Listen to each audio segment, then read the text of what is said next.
Hi guys, आप सभी का मेरे चैनल पे स्वागत है। आज हम सभी लोग ट्रिपल सी सीरीज का ये पार्ट 9 देखने जा रहे हैं।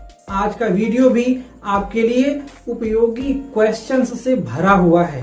तो चलिए हम लोग आज के इस वीडियो को स्टार्ट करते हैं और आज के क्वेश्चंस को अच्छे से समझते हैं।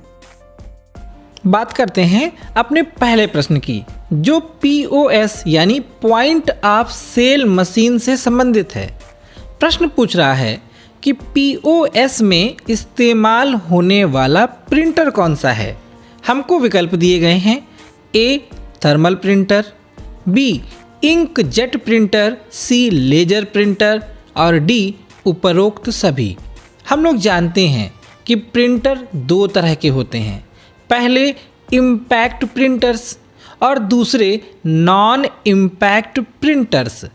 इम्पैक्ट का अर्थ होता है संपर्क, यानी प्रिंट हेड, रिबन कार्टेज और पेपर के बीच में जब भौतिक संपर्क हो जाता है तब उन प्रिंटरों को हम इम्पैक्ट प्रिंटर कहते हैं।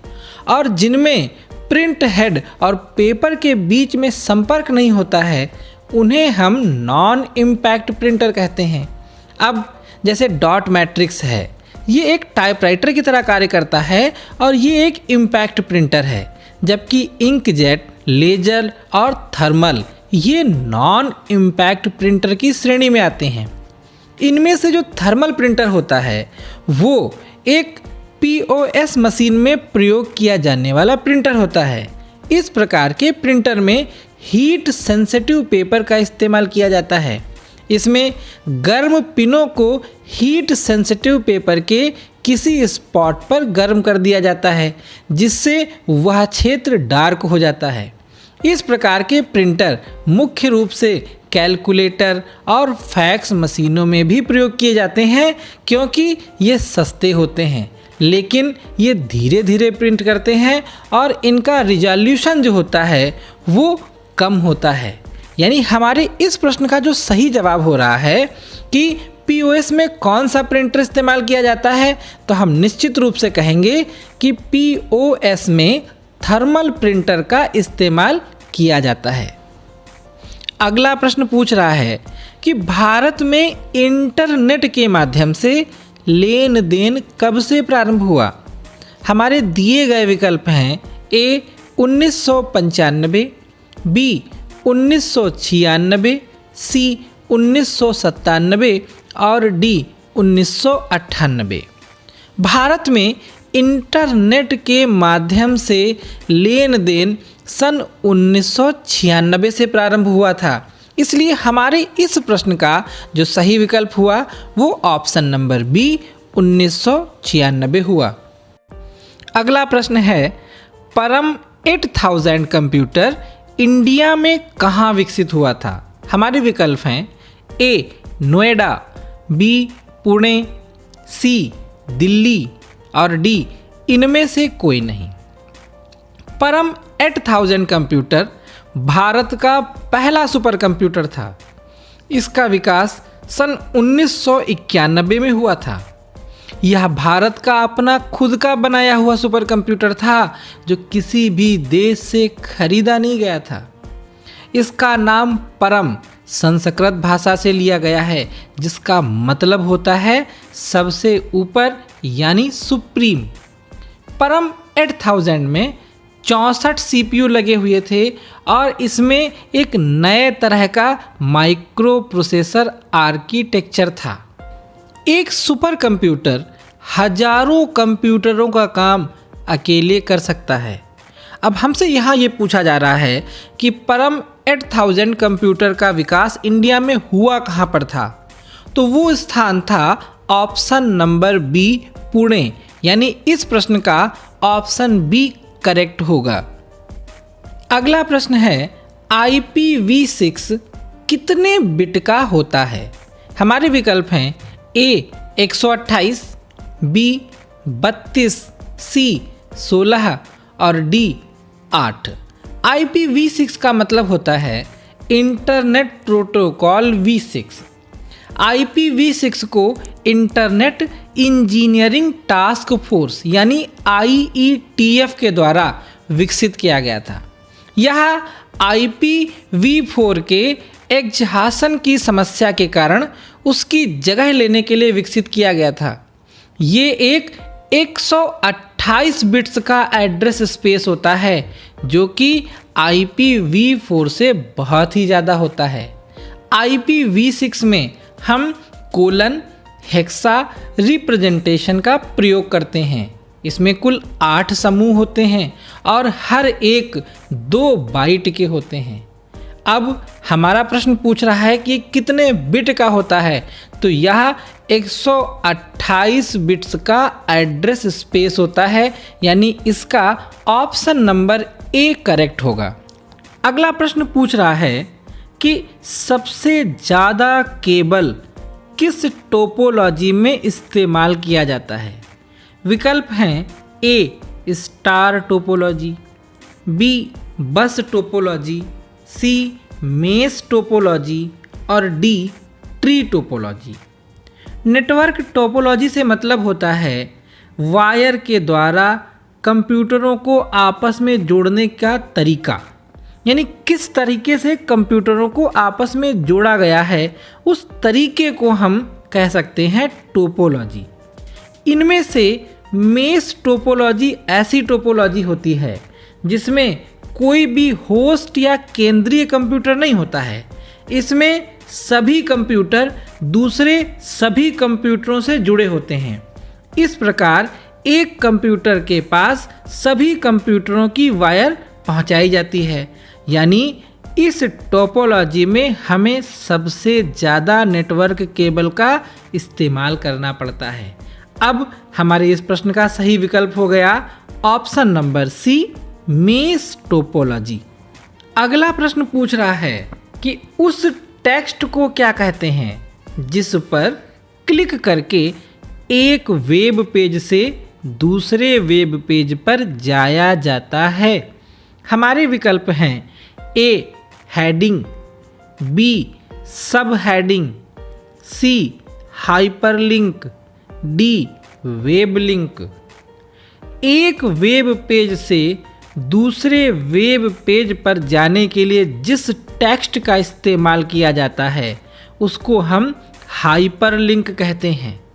यानी हमारे इस प्रश्न का सही विकल्प है ऑप्शन नंबर सी हाइपरलिंक। अगला प्रश्न, क्लिपबोर्ड का क्या मतलब होता है। विकल्प हैं ए कट और कॉपी किए हुए टेक्स्ट को टेम्परेरी स्टोर करता है, बी सुरक्षित फाइल को सपोर्ट करता है, सी एक प्रकार का हार्डवेयर बोर्ड है और डी उपरोक्त सभी। आप लोगों ने देखा होगा कि जब हम लोग कंप्यूटर पे काम करते हैं तो कई चीज़ों को कट कॉपी करने के बाद में कहीं ना कहीं पेस्ट करते हैं। हम लोग जब कॉपी करते हैं या कट करते हैं तो हमें ये नहीं दिखाई पड़ता है कि वो कहाँ पे कॉपी हुआ है या कहाँ पे जाकर के कट हुआ है। ये जो भी हम कॉपी करते हैं या कट करते हैं वो क्लिपबोर्ड पर टेम्परेरी स्टोर हो जाता है और जब हम उसको पेस्ट करते हैं तो वो क्लिपबोर्ड से सीधे कॉपी हो करके या कट करके वहाँ पर पेस्ट हो जाता है।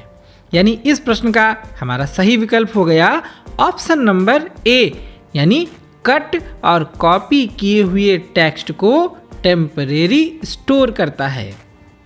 अगला प्रश्न, ईमेल लिखने को क्या कहते हैं। विकल्प हैं ए कंपोजिंग, बी कम्युनिकेशन, सी सेंडिंग और डी मेल राइटिंग।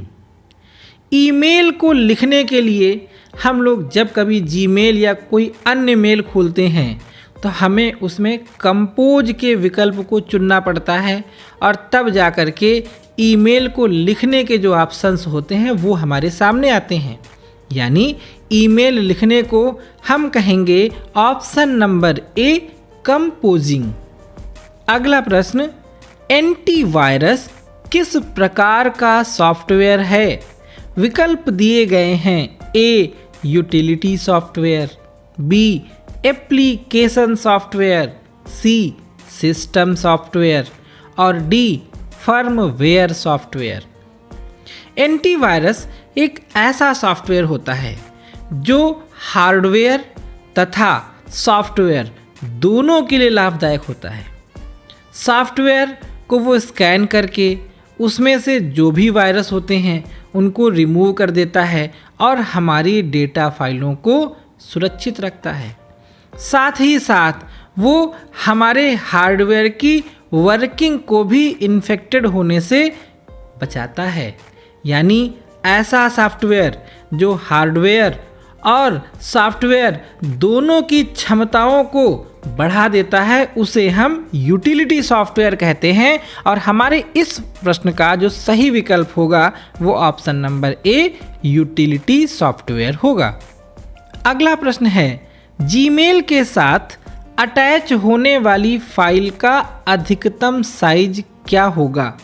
हमारे विकल्प हैं ए 20 MB, बी 25 MB, सी 30 MB और डी 40 MB। जीमेल में जब हम कोई मेल कंपोज कर रहे होते हैं तो वहाँ पर हमारे पास फाइलों को अटैच करने का विकल्प होता है। उसमें हम PDF, JPEG या अन्य किसी तरह की ऑडियो, वीडियो इत्यादि फाइलों को हम जोड़ सकते हैं, लेकिन उनका मैक्सिमम साइज 25 MB से अधिक नहीं होना चाहिए।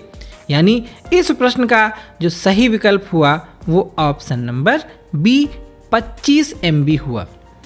अगला प्रश्न है, प्रिंटर की क्वालिटी किस पर आधारित होती है? हमारे विकल्प हैं ए पेज पर टाइम, बी डॉट पर साइज, सी बोथ और डी नन। प्रिंटर की क्वालिटी हमेशा एक निश्चित आकार में डॉट्स की संख्या के ऊपर निर्भर होती है। जैसे उदाहरण के तौर पर डॉट मैट्रिक्स प्रिंटर 1 इंच में लगभग 300 डॉट प्रिंट करता है। अब अगर 1 इंच में डॉट्स की संख्या 300 से ज़्यादा होगी तो उसकी क्वालिटी उतनी ही ज़्यादा अच्छी हो जाएगी। यानी हम ये कह सकते हैं कि एक प्रिंटर की क्वालिटी पर इंच डॉट्स की संख्या पर निर्भर करती है। यानी इस प्रश्न का जो सही विकल्प हुआ वो ऑप्शन नंबर बी हुआ। अगला प्रश्न है, अमेज़न किस प्रकार का पोर्टल है? हमारे विकल्प हैं option A B2B, B C2B, C B2C और डी नन। सबसे पहले आपके मन में सवाल आएगा कि ये B2B, C2B या B2C होते क्या हैं? तो B2B का मतलब हुआ बिजनेसमैन टू बिजनेसमैन। ये एक ऐसा पोर्टल हुआ जिसमें एक बिजनेसमैन दूसरे बिजनेसमैन से व्यापार करेगा। अब C2B का मतलब हुआ कंज्यूमर टू बिजनेसमैन। इसमें कंज्यूमर कोई प्रोडक्ट बनाएगा या कोई सेवा ऐसी होगी जो बिजनेसमैन को उपलब्ध कराएगा। B2C का मतलब हुआ बिजनेसमैन टू कंज्यूमर, यानी इसमें बिजनेसमैन वस्तुओं को बनवाएगा और वो कंज्यूमर को बेचेगा। अब हम लोग अमेज़न पे क्या करते हैं, वस्तुओं को ऑनलाइन देखते हैं और बिजनेसमैन से खरीदते हैं। यानी यहाँ पे संबंध हुआ B2C वाला। तो इस प्रश्न का जो सही जवाब हुआ वो ऑप्शन नंबर सी B2C हुआ। अगला प्रश्न, निम्न में से क्या आर्टिफिशियल इंटेलिजेंस का प्रयोग करता है? विकल्प हैं A Facebook, B Google assistant, C Twitter और डी इंस्टाग्राम। हम लोग जानते हैं कि आर्टिफिशियल इंटेलिजेंस का मतलब होता है कृत्रिम बुद्धि। यानी हमें इनमें से वो विकल्प चुनना है जो हमारे कहने के अनुसार अपनी कृत्रिम बुद्धि का प्रयोग करे और हमको उसका परिणाम बताए। अब जितने भी विकल्प हैं इसमें गूगल असिस्टेंट क्या करता है, हमें कोई चीज़ पता करनी होती है तो गूगल असिस्टेंट में हम लोग क्लिक करके उससे बोल सकते हैं कि फाइंड दिस कंटेंट या प्ले दिस सॉन्ग, और गूगल असिस्टेंट गूगल से उसको सर्च करके उसके परिणाम हमारे सामने ला करके रख देता है। यानी आर्टिफिशियल इंटेलिजेंस का इसमें प्रयोग किया जाता है।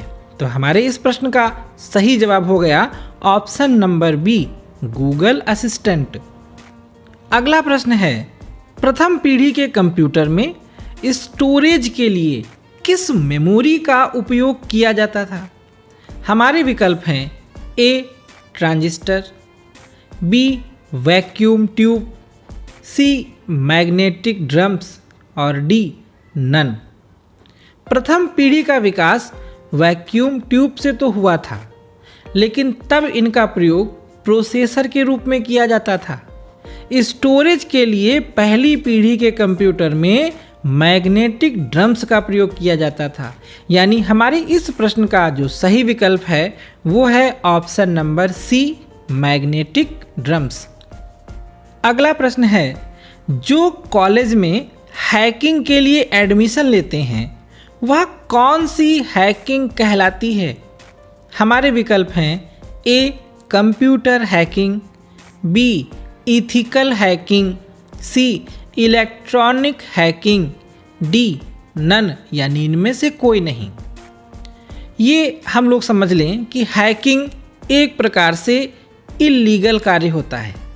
ये लीगल केवल तभी होगी जब कोई हैकर उसे किसी कंप्यूटर सिस्टम या कंप्यूटर नेटवर्क की वीकनेस को ढूंढने में लगाता है, टेस्टिंग पर्पज के लिए। इस प्रकार की हैकिंग को इथिकल हैकिंग कहा जाता है। एक कंप्यूटर एक्सपर्ट जो कि खुद ये हैकिंग करता है उसे इथिकल हैकर कहा जाता है। यानी जो कॉलेज में हैकिंग के लिए लोग एडमिशन लेते हैं वो लोग इथिकल हैकिंग को सीखते हैं। यानी इस प्रश्न का ऑप्शन नंबर बी करेक्ट होगा। अगला प्रश्न है, FAT का पूरा नाम है? ऑप्शंस हैं A file activity table, B file accommodation table, C file application table और D file allocation table. FAT एक प्रकार की मेमोरी टाइप है। इसका पूरा नाम होता है फाइल एलोकेशन टेबल, यानी हमारा करेक्ट ऑप्शन हुआ ऑप्शन नंबर डी। अगला प्रश्न है, इनमें से किस मेमोरी को ऑक्सिलरी मेमोरी के नाम से भी जाना जाता है? हमारे विकल्प हैं ए रैम, बी रोम, सी प्राइमरी मेमोरी और डी सेकेंडरी मेमोरी। हम लोग पढ़ चुके हैं रैम और रोम क्या है, प्राइमरी मेमोरी है। ऑक्सिलरी मेमोरी हमेशा सेकेंडरी मेमोरी को कहा जाता है। यानी इस प्रश्न का हमारा विकल्प नंबर डी सही होगा। अगला प्रश्न है, IoT क्या है? हमारे विकल्प हैं ए स्मार्ट टीवी, बी स्मार्टफोन्स, सी हेडफोन्स और डी ऑल। IoT का फुल फॉर्म होता है इंटरनेट ऑफ थिंग्स।